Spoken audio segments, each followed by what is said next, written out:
어젯밤 9시 12분 경찰에는 한 통의 전화가 걸려오는데요. 누군가가 가수 김호중 씨를 죽이려 한다는 내용의 신고였습니다. 신고자는 바로 한국연예인자살예방협회의 소장이자 연예인 출신 상담심리학 박사인 권영찬 교수였습니다.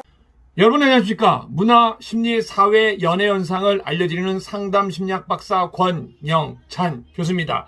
제가 9개월 전에 우리 김호중님의 안티카페 회원 대상으로 고발 케이크 3건과 고소미 과자 총 11건을 진행했습니다. 드디어 그 한 건이 나왔습니다.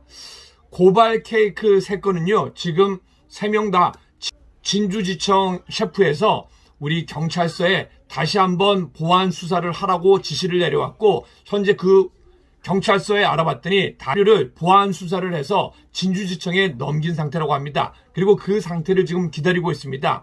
그리고 고소미과자 총 11명 중에요, 8명 정도는 병합이 돼서 한꺼번에 진행되고 있습니다. 그리고 마지막에 넣은 2분 중에 한 분, 안양지기 별밤이라는 김땡땡이란 분이 있습니다. 근데 이분이 본인이 무혐의를 받았다고 하는 것 같습니다. 근데 사실은 무혐의가 아닙니다. 제가 그분의 개인적인 신상은 공개할 수가 없습니다. 그래서 제가 그분이 기소유예를 어떻게 받았는지 한번 제가 잠깐 안내를 해드리도록 하겠습니다. 저는 인터넷으로 제 모든 고소미 과자 고발 사건을 볼 수가 있습니다. 그런데 보면요, 3월 25일 날 경남 진주 셰프 땡땡땡 경감으로부터 피의자 김땡땡 경찰 일반 송치가 됐습니다. 그리고 3월 25일 날 제가 직접 고소미 과자를 한 겁니다. 그리고 2021년 3월 25일 날 그리고 땡땡땡 검사 셰프님이 수사를 시작했습니다. 그리고 3월 29일 날 바로 4일 만에 처분이 났습니다. 모욕이 인정된다고 했습니다. 그런데 교육 이수조건부 기소유예입니다. 그러니까 반성문을 쓰고 다음에는 그러지 않겠다, 재발 방지에 대한 약속을 한 겁니다. 자, 그러면은 이 내용을 제가 문자로 받은 내용 제가 다시 한번 정리해서 주요 사건 번호랑 내용은 지우고 올려드리도록 하겠습니다.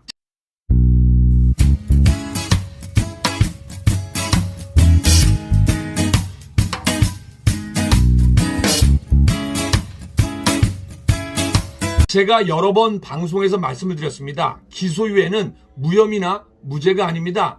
분명히 죄가 있습니다. 그런데 처음 그런 일을 한 사람의 경우에는 과자를 좋아하는 전 과자를 좋아해요, 그거보다는 사회복원에서 또 다른 일을 열심히 해보라는 기회를 제공하는 겁니다. 단 이때 또 한 번 온라인에서 김호중님을 괴롭히거나 아니면 저에 대한 괴롭힘이 있거나 아니면 다른 분들을 괴롭혔을 적에 이분은 가중처벌을 받게 돼서 아주 벌금 이상의 형을 받게 돼 있습니다. 자, 그러면 네이버 검색어에서 기소유예에 대해서 한번 알아보도록 하겠습니다. 범죄 혐의가 충분하고 소추 조건이 구비되어 있어도 가해자의 기존 전땡, 과땡이나 피해자의 피해 정도, 피해자와의 합의 내용, 반송 정도 등을 검사 셰프가 판단해 기소를 하지 않는 것을 말합니다. 저는 합의를 원치 않고 처벌을 받았습니다. 그런데 아마 검사님 입장에서는 사회로 돌아가서 연령도 있고 나이대도 있고 그러다 보니까 기소유예를 해서 다음번에는 이런 걸 실수하지 말아라, 그리고 이런 일에 가담하지 말아라고 한 것 같습니다. 그 밑에 나온 내용 자세히 한번 읽어보겠습니다.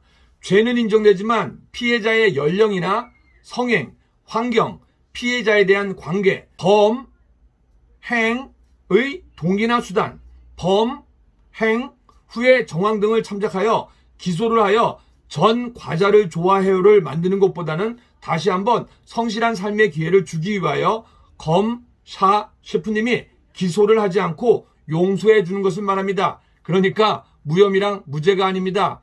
죄가 있다는 겁니다. 그런데 이번 한 번은 정상 참작이 돼서 봐줄 테니까 앞으로는 그러지 말고 다음번에 똑같은 걸 하게 되면은 아주 가중처벌을 받습니다. 그러니까 일종의 집행유예를 받은 것과 똑같습니다. 원래는 이 내용을 제가 후에 알려드리려고 했습니다. 먼저 고발 케이크 결과, 어떤 결과가 나오든지 저는 여러분한테 알려드릴 수밖에 없습니다. 고소미 과자도 마찬가지입니다. 저는 모든 거를 다 알려드립니다. 아참, 최근에 저에 대한 이러쿵저러쿵 얘기를 한다고 하죠. 그런데 저는 이렇게 생각합니다. 빈대 한 마리 잡자고 초가상간을 다 태웁니까? 그냥 미꾸라지 안부는 여러분들이 관심이 없으면요, 놀다가 사라지는 겁니다. 저는 지금 되게 일이 바쁩니다. 소속사에서 위임한 변호사분과 다음 주 월요일까지 나는 이러이러한 상황으로, 그러면 앞으로 동영상은 내가 자제해서 안 올리겠다. 그리고 대신 라이브 방송은 사진이나 음원을 안 썼기 때문에 나의 권리라, 그런 내용을 먼저 보내야 됩니다. 그래서 우리 김호중 씨 영상을 바라는 분에게는 죄송하지만 조금의 시간으로 좀 기다리시고 당분간은 라이브 방송에서 저랑 소통하면 될 것 같습니다. 자, 그러면은 제가 9개월 전에 112 신고를 했던 내용 다시 한번 이 포커스 TV 뉴스 보시기 바랍니다. 좋은 하루 되시기 바랍니다. 어젯밤 9시 12분 경찰에는 한 통의 전화가 걸려오는데요. 누군가가 가수 김호중 씨를 죽이려 한다는 내용의 신고였습니다. 신고자는 바로 한국연예인자살예방협회의 소장이자 연예인 출신 상담 심리학 박사인 권영찬 교수였습니다. 권 교수는 왜 이런 신고를 한 것일까요? 한뉴스가 권영찬 교수를 연결해 직접 이유를 들어보았습니다. 제가 안 그래도 미스터 탑 세븐에 방송을 다 하다 보니 여러 가지 제보가 저한테 들어옵니다, 메일로.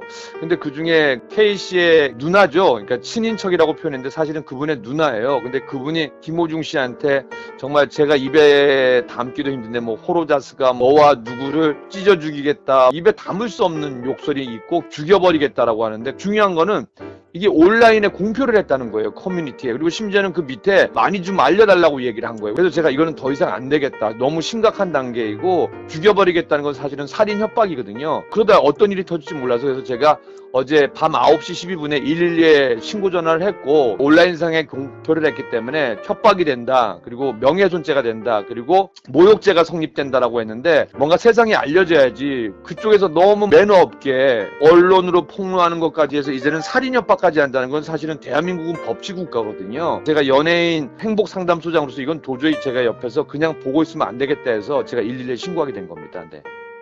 권 교수에 따르면 김호중 씨의 전 매니저 K씨, 이 K씨의 누나가 온라인 커뮤니티 상에 협박글을 올렸다는 것입니다. 심지어 죽인다고까지 했는데요. 차마 입에 담기도 힘든 욕설을 한 것으로 알려졌습니다. 김호중 씨의 전 매니저, 제가 매니저라고 얘기했지만 사실상 매니저가 아닙니다. K씨는 행사를 대행해주는 대행사 대표였던 것입니다. 김호중 씨와는 소위 말해 건바이 건으로 일해왔던 것이죠. K씨는 자기가 매니저라고 주장을 하는데, 최근에 매니지먼트법이 강화가 되면서 매니저를 몇 년 동안 하지 않으면 사실은 매니지먼트 사업자도 안 나오고요. 매니저라고 주장을 하고 있지만서도 그분은 그냥 그 행사를 하는 대행사 분이시고, 김호중 씨와는 그냥 건바이 건으로 행사를 한 걸로 알고 있어요. 그것도 돈이 잘 지급이 안 된 걸로 알고 있었는데, K씨와 김호중 씨가 만난 건 2016년이고 2017년에 김호중 씨가 나 매니저 계약 좀 해주면 안 되겠냐 하고 얘기했더니 K씨 측에서 거부했다는 것입니다. 김호중 씨는 수익으로 100만 원씩을 받은 것으로 알려졌는데요. 심지어 대금 지급조차 제대로 안 됐다고 합니다. 권 교수가 행사 전문가에게 물어보니 자기가 돈을 먼저 쓰고 나중에서야 그 돈을 지급했다는 것입니다. 행사 전문으로 크게 하고 작게 하는 몇몇 대표들을 알아서 물어봤더니 행사 시작 전 일주일 전에는 돈이 50에서 70%가 들어온답니다. 왜냐면은 그래야지 무대를 설치하고 조명을 설치하고 출연자를 섭외하는 거거든요. 또 행사가 끝나면 일주일 안에 나머지 50에서 30%가 지급이 되는데, 이건 왜냐면 대부분 지방자치제가 우리 지역으로 오십시오 하고 관광객을 좀 모으기 위한 행사거든요. 대부분 행사는 일주일에 성금에서부터 일주일 후에 잔금이 다 치러지는데, 이분 같은 경우에는 한 몇 달을 돈을 안 줬던 거예요. 대표한테 물어봤더니 그런 경우에는 자기가 급해서 돈을 쓰고 아마 나중에 돈을 주지 않았나라고 얘기를 하더라고요.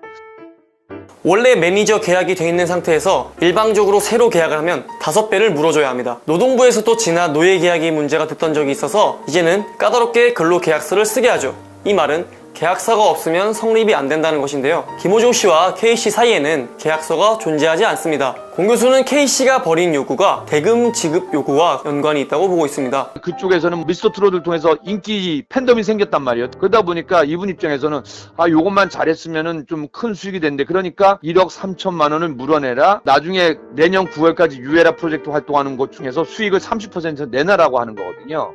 그게 말이 안 되는 거죠. 근데 그 말이 안 되는 걸 성립시키려고 보니까 계속 폭로전을 하는데, 그거는 사실은 김호중 씨나 사실은 그 K씨나 이해 당사자이기 때문에 이해 당사자의 말을 믿으면 안 되는 거거든요. 권영찬 교수가 이렇게까지 미스터 트롯 출연진들에게 애정을 가지는 이유가 무엇일까요? 특별한 이유는 없고 사실은 31년 동안 연예인 생활하면서 얼마 전에 저희 KBS 개그 콘서트 프로그램도 없어졌잖아요. SBS도 없어졌고 MBC도 없어졌고 사실은 트로트 젊은 가수들이 쓸 무대는 없었어요. 100% 없었다고 보시면 되는 거거든요. 그러다 보니까 활동할 수 없었는데 근데 이 친구들이 사실은 영탁은 15년 문명이고 또 장민호도 비슷한 영역을 갖고 있고 임영웅 씨 같은 경우는 2016년 앨범 냈을 때부터 5년 문명이고 그 전부터는 한 친다면 7년 문명이었거든요. 이 친구들이 정말 TV조선에서 미스터 트롯이라는 무대를 놓고 한국 트로트 역사 중에 정말 100년 만에 최초로 일어난 일이거든요. 임영웅 씨에서부터 시작해서 영탁, 이찬원, 그리고 김호중, 정동원, 장민호, 김희재까지 사실 7명을 다 응원하고 있었어요. 영웅 씨가 그때 힘든 일 있을 때 저는 또 영웅 씨를 도와줬고요. 또 예를 들어서 이찬원 씨가 지금 편집위원이 돼서 이찬원을 많이 응원하는 일을 하고 있는데 그 와중에 김호중 씨가 활동을 잘하다 이렇게 폭로전에 휩싸이게 되거든요. 법 안에서 해결이 되고 또 법 안에서 폭로가 아닌 결과가 나야 되는데 이미 이 사람은 죄인이 돼버리면 무죄 추정의 원칙에 위반이 되는 거거든요. 미스터 트롯이 오래간만에 찾아온 기회를 잘 잡아서 한국 트로트 역사가 정말 새로운 역사가 되기를 바라고 그중에 정말 어렵게 다들 무명 가수에서 이제는 인기 가수로 발돋움했기 때문에 그 인기를 지킬 수 있는 환경이 조성됐으면 하기를 바라면서 이제 제가 미스터 탑7을 칭찬하기를 시작한 거죠. 네네.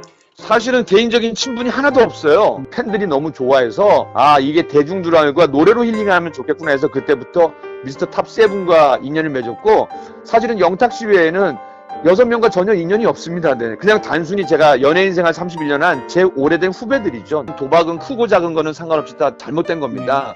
근데 그것도 방법론에 있어갖고 그들은 경찰이 아니에요. 그들은 검찰도 아니고 단지 1억 3천만 원을 받기 위해서 또 수익의 30%를 내는 이해 당사자들이거든요. 근데 그들이 오픈한 걸 그대로 100% 믿을 수 있는 건 아니죠. 또 제가 도박 중독 전문가이기 때문에 개월수와 함께 사실은 도박한 금액이 되게 중요합니다. 근데 제가 봤을 때는 그 안에서 잘못은 했지만서도 뭔가 좀 다시 한번 노래 부를 기회는 충분히 주어줘야 된다고 생각하는 사람이거든요. 법적인 결과는 아직 안 나왔지만서도 이렇게 이해 당사자 간의 충돌로 법적인 충돌로 시시비비를 가리는 K씨의 얘기를 들어서는 그건 잘못된 판단이란 거죠.